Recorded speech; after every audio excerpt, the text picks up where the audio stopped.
오늘 저는 여러분과 함께 복음의 시작이신 예수 그리스도 이와 같은 제목으로 은혜를 나누고자 합니다. 아멘. 사람들은 세상을 살면서 삶의 목표를 정하고 살지요. 단기적인 목표뿐만 아니라 장기적인 목표를 정하고 살지요.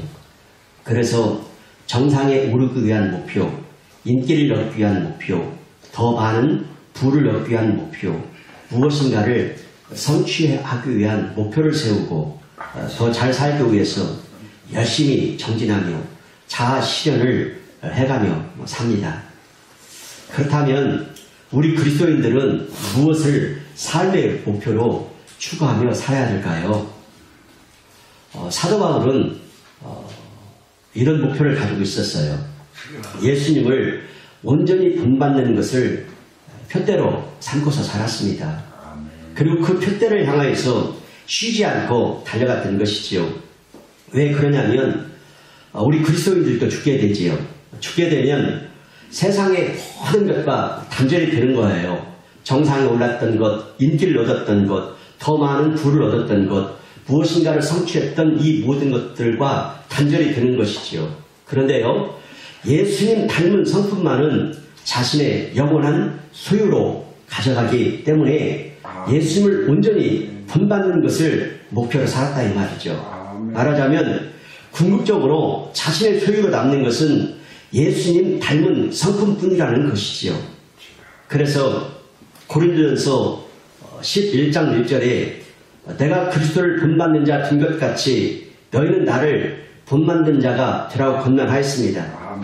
그러므로 우리도 사도 바울과 같이 예수님을 온전히 본받는 것을 우리 삶의 목표로 삼아야 될 줄 믿습니다. 아멘. 그렇다면 예수님을 온전히 본받으려면 어떻게 해야 할까요? 그죠? 예수님을 온전히 본받는 게 삶의 목표가 되어야 되는데 그러려면 어떻게 해야 될까? 먼저 예수님에 대해서 알아야 되겠지요. 아멘. 아는 만큼 보인다는 말이 있듯이 예수님도 아는 만큼 보이기 때문입니다. 그러면 우리가 예수님에 대해서 알려면 어떻게 해야 될까? 매우 효과적인 방법 한 가지가 있는데 그거 뭐냐? 예수님의 생애와 가르침과 행하신 일들을 기록한 복음서를 읽고 묵상함으로써 예수님을 더 많이 알 수 있을 것입니다. 아멘. 그래서 저는 예수님을 더 알고 예수님을 더 본받기 위해서 복음서 중에서 가장 먼저 쓰여진 마가복음을 차례대로 살펴보고자 하는 소망을 가집니다. 이와 같은 신앙의 목표와 주님이 주실 은혜와 축복을 바라보면서 우리 마가복음 안으로 들어가 보도록 하겠습니다. 우리 다 같이 마가복음 1장 1절을 한번 읽겠습니다.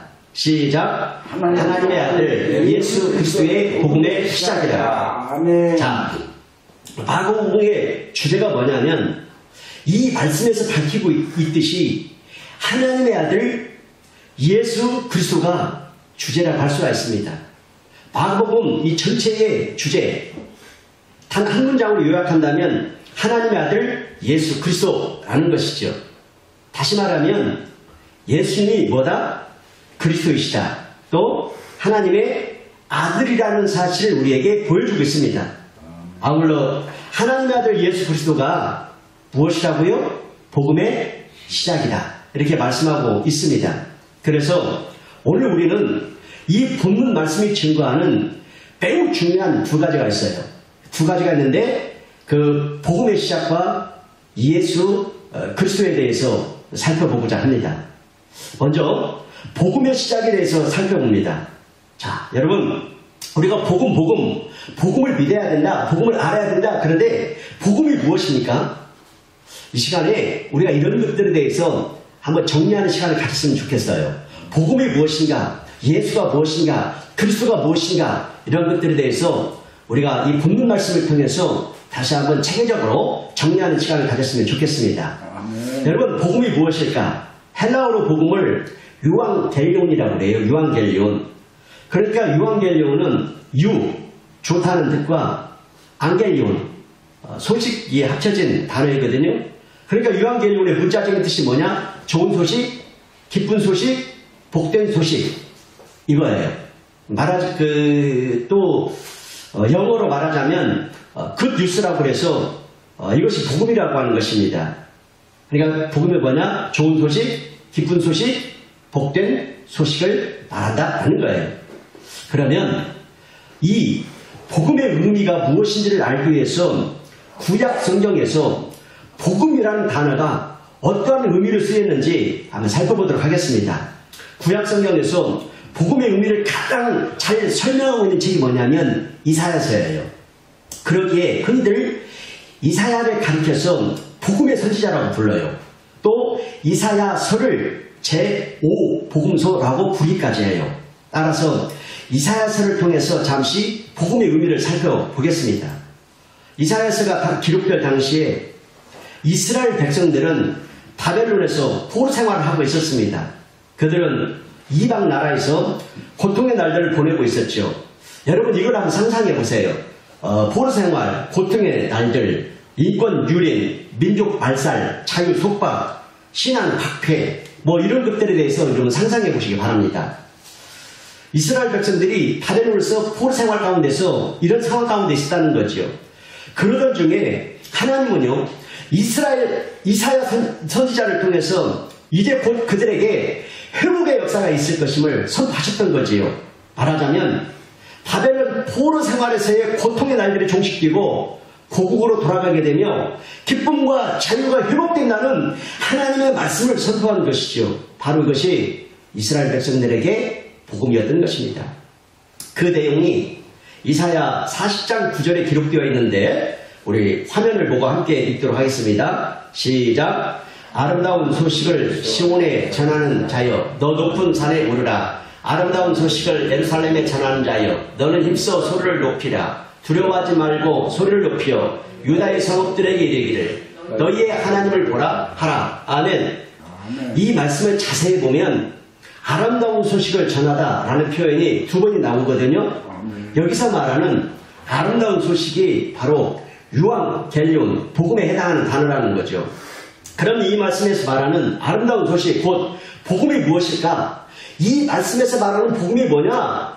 말씀의 끝부분에서 보여주는 대로 너희의 하나님을 보라. 너희의 하나님을 보라. 이것이 복음이라는 것이죠. 그러니까 포로 생활을 하며 고통 속에 사는 이스라엘 백성들이 그들의 하나님을 보는 것이 복음이라는 것이죠. 왜 그렇죠? 그것은 하나님이 역사의 주관자이시며 인생 만사 모든 문제의 해결자이시기 때문이지 않겠습니까? 그래서 이에 대한 구체적인 설명이 다음 절에서 나타납니다. 우리 이어서 10절, 11절 말씀을 함께 보겠습니다. 함께 읽겠습니다. 하늘을 보고 시작. 보라, 주 여호와께서 장차 강한 자로 임하실 것이요 친히 그의 팔로 다스리실 것이다.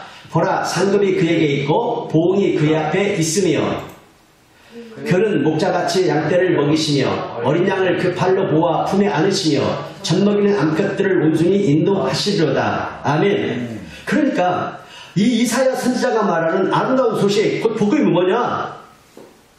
하나님이 임하셔서 친히 그의 팔로 자기 백성들을 다스리시는 것, 이것이 복음이라는 거예요.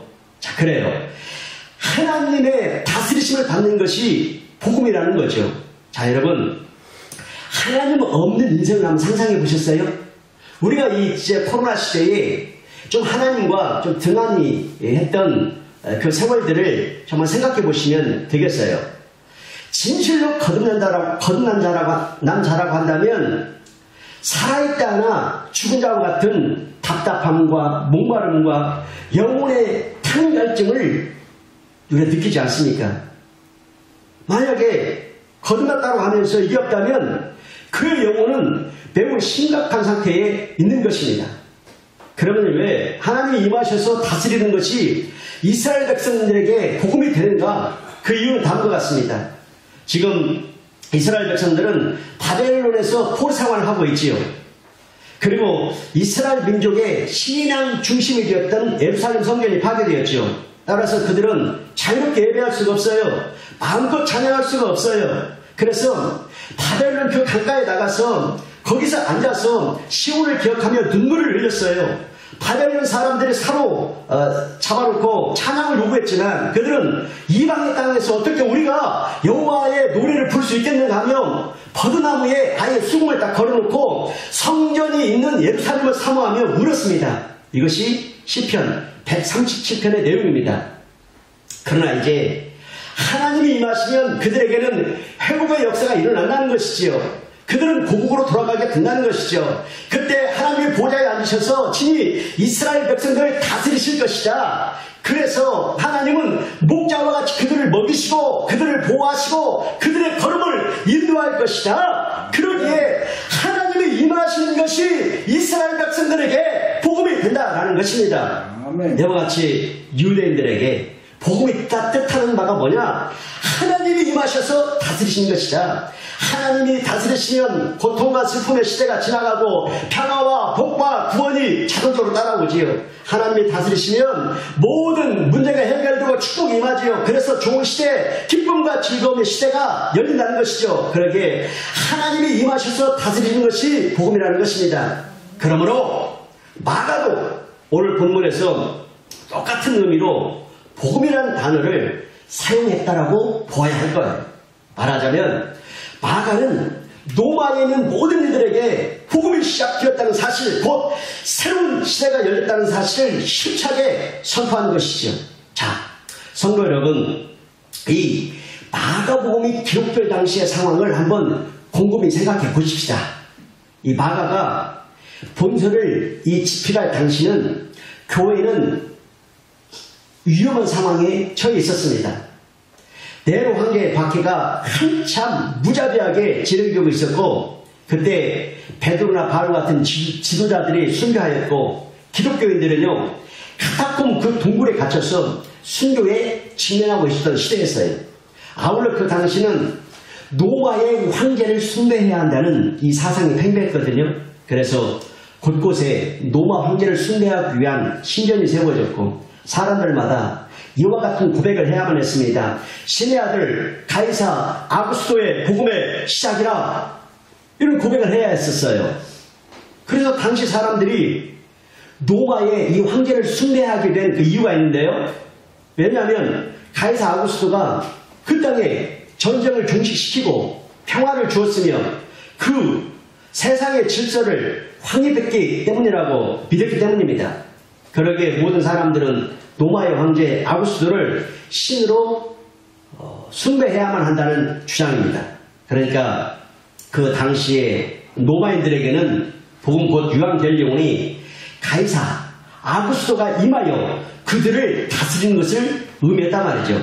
그래서 그들은 가이사 아구스토가 그들을 위해서 새 시대를 열고서 그들에게 구원과 평화와 질서를 주었다고 여겼다는 것이죠. 그러므로 그 당시 사람들이 이해하는 복음이 뭐냐? 한마디로 가이사 아구스토와 같은 새로운 통치자에 의해서 새로운 시대가 열리는 것을 뜻했습니다. 아멘. 그런 이유에서 그 당시 사람들은 신의 아들 가이사 아구스토의 복음의 시작이다 이렇게 고백해야만 했던 그런 시대였습니다.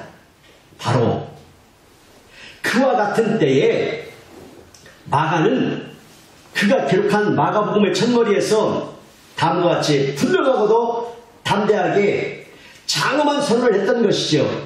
하나님의 아들 예수 그리스도의 복음의 시작이라. 그러니까 신의 아들 가이사 아구스토의 복음의 시작이라 가지고 하나님의 아들 예수 그리스도의 복음의 시작이라 이렇게 선포했던 거예요. 그러니까 아멘. 그 당시에 이런 신앙 고백을 한다라고 하는 것은 정말 무모한 일이었고 로마의 황제를 정면으로 대적하여 모독하는 행위였습니다. 그렇기 때문에 이것은 목숨을 건 신앙 고백이었죠.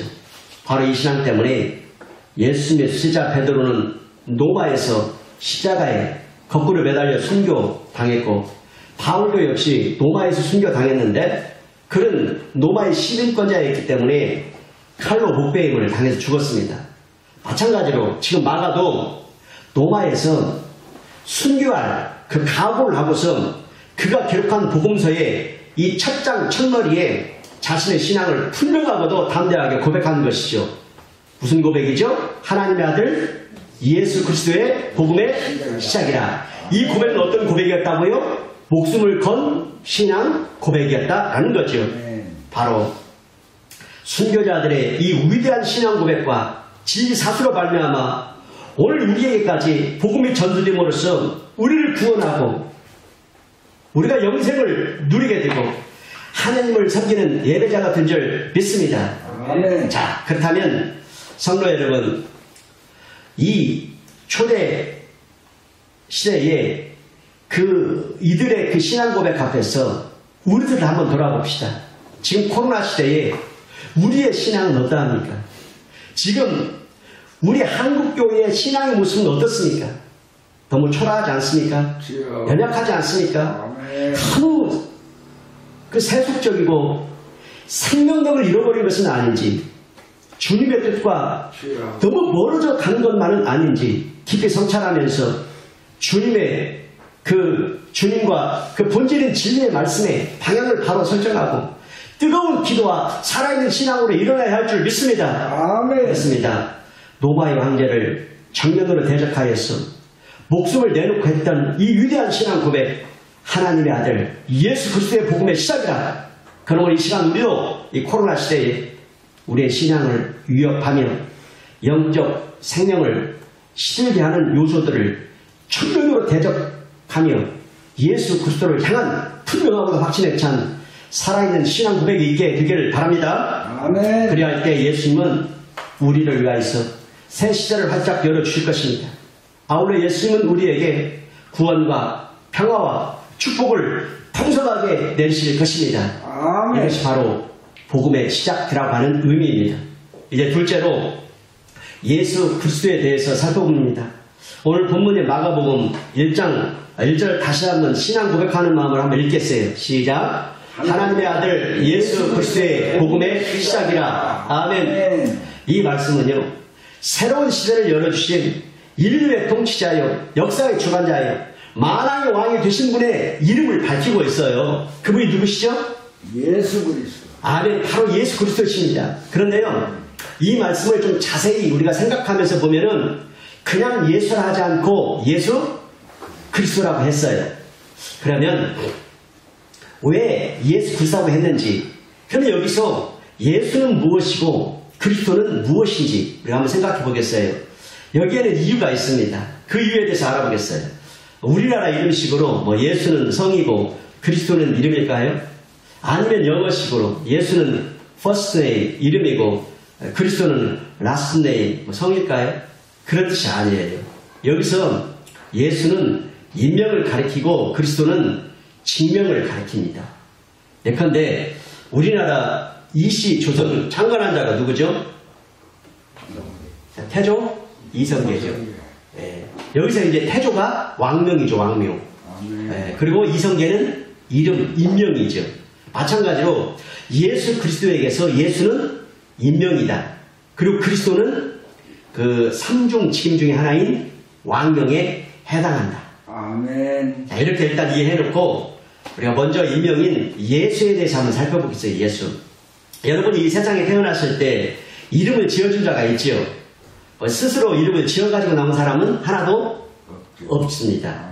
그러면 예수님에게는 누가 예수라는 이름을 지어주었을까? 예수를 낳은 마리아가 지어줬나요? 아니면 마리아 남편 요셉이 그렇게 지어줬나요? 자, 예수라는 이름을 누가 지어주었는지 한번 성경을 한번 살펴봅니다. 네, 마태복음 1장 21절인데 우리 화면을 보고 함께 읽겠습니다. 시작. 아들을 낳으리니 이름을 예수라 하라. 이는 그가 자기 백성을 그들의 죄에서 구원할 자이시니라 하니라. 아멘. 지금 이 말씀은 이 가브리엘 천사가 마리아의 남편 요셉에게 예고한 말씀이거든요. 아멘. 가브리엘 천사가 요셉에게 한 말이에요. 한 절 더 보겠어요. 누가복음 1장 31절. 자, 시작. 보라, 얘가 잉태하여 아들을 낳으리니 그 이름을 예수라 하라. 이 말씀은 가브리엘 천사가 누구에게 했냐면 마리아에게 한 말씀이에요. 이와 같이 예수님께서 이 땅에 탄생하기 전에 가브리엘 천사가 요셉에게 나타나고 마리아에게도 나타났던 것이죠. 그리고 마리아에게서 태어날 그 아들의 이름을 무엇라고 부르도록 했다고요? 예수라. 예수라고 이름을 지으라고 했어요. 자, 그러면 이 예수라고 하는 인명, 이 이름은 예수님에게만 사용되었을까요? 아니죠. 구약 성경에도 같은 이름이 나오고 신약 성경에도 같은 이름이 나옵니다. 이른바 구약 성경에서 모세의 후계자가 누구죠? 여호수아. 그죠? 여호수아이고 수르바벨 당시에 대제사장 이름도 여호수아였거든요. 그러니까 예수라는 인명은 구약 성경에 나오는 여호수아라고 하는 인명과 똑같은 거예요. 왜냐하면 여호수아는 히브리식 이름이고 이것을 헬라식으로 표기한 것이 예수거든요. 아멘. 이에수스 그렇거든요. 그래서 또 이제 신약 성경에서도요 예수라는 인명을 가진 사람이 등장하는데, 자, 우리 골로새서 4장 11절을 한번 보겠습니다. 한번 읽어봐요. 시작. 유스도라 하는 예수도 너희에게 고난하느니라. 아멘.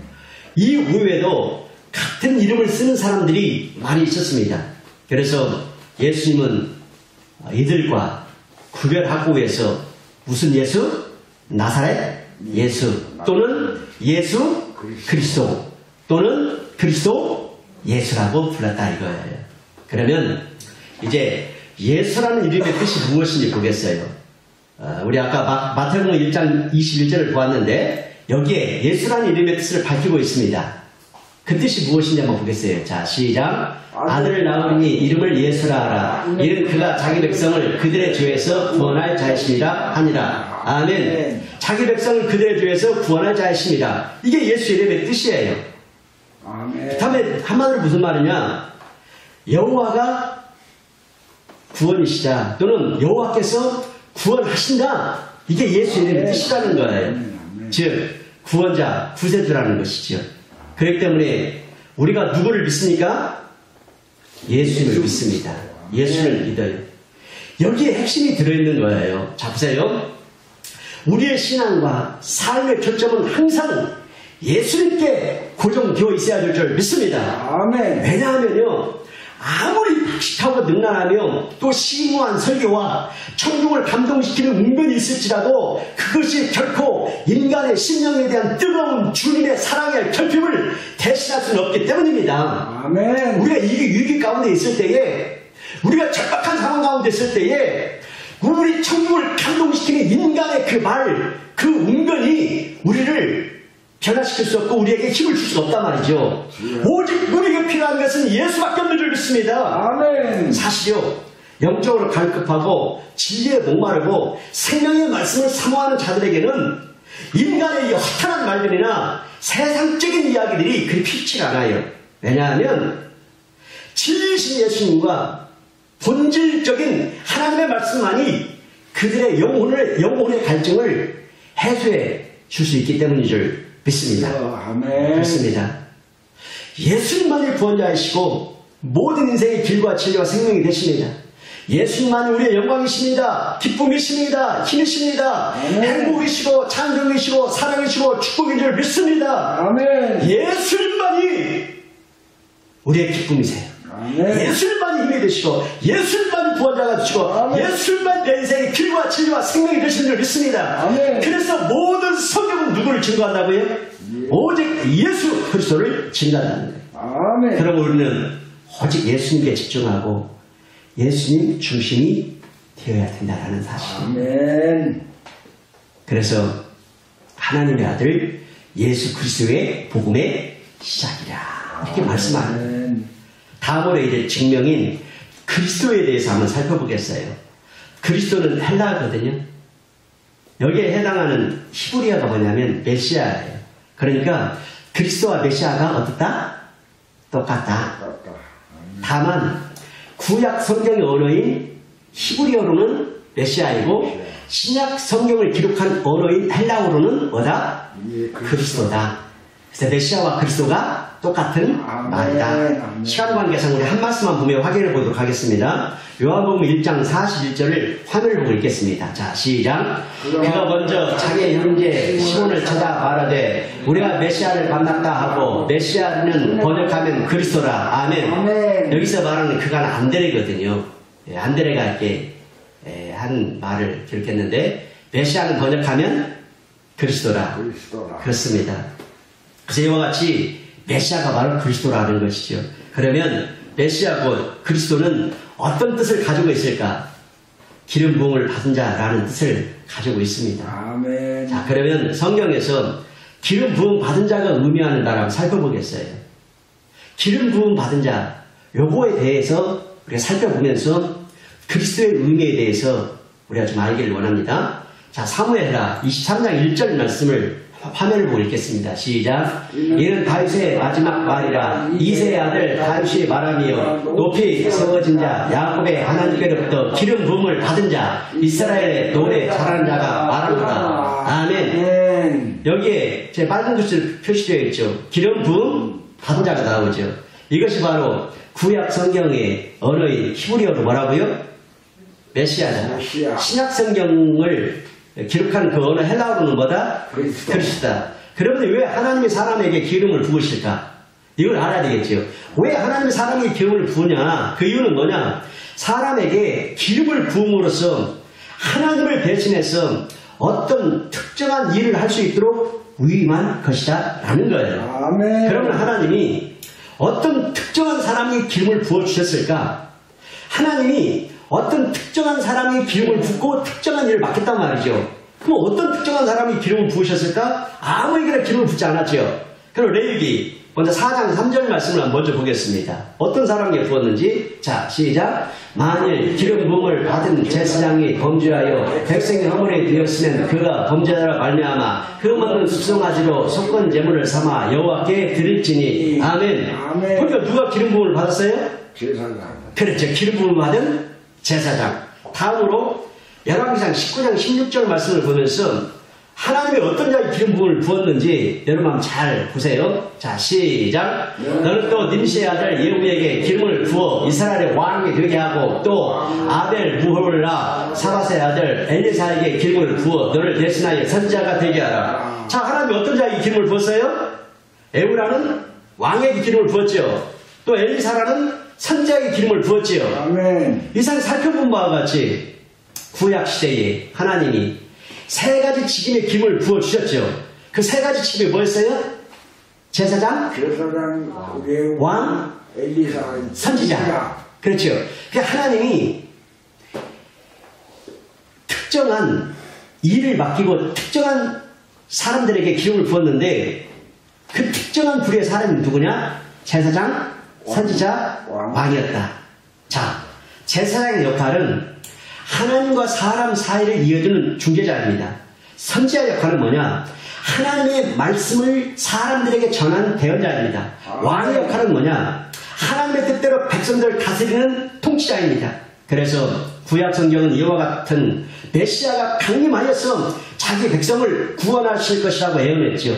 이 예언대로 신약시대에 예수님이 이 땅에 메시아로 곧 그리스도로 오신 줄 믿습니다. 아멘. 그러게 신약 성경은요, 이 땅에 오신 그분이 예수님이 제사장과 선지자와 왕의 직분을 동시에 가신 그리스도로 오셨음을 밝히고 있다라는 거예요. 아멘. 그러므로 지금까지 우리가 살펴본 대로 예수 그리스도는 예수의 인명과 세 가지 직명이 합쳐진 편이다. 아멘. 자, 이제 정리할 때가 되었습니다. 성도 여러분, 예수님이 뭐라고요? 그리스도이시다. 특별히 예수님은 우리 인류의 왕으로 임하셔서 지금도 우리를 다스리십니다.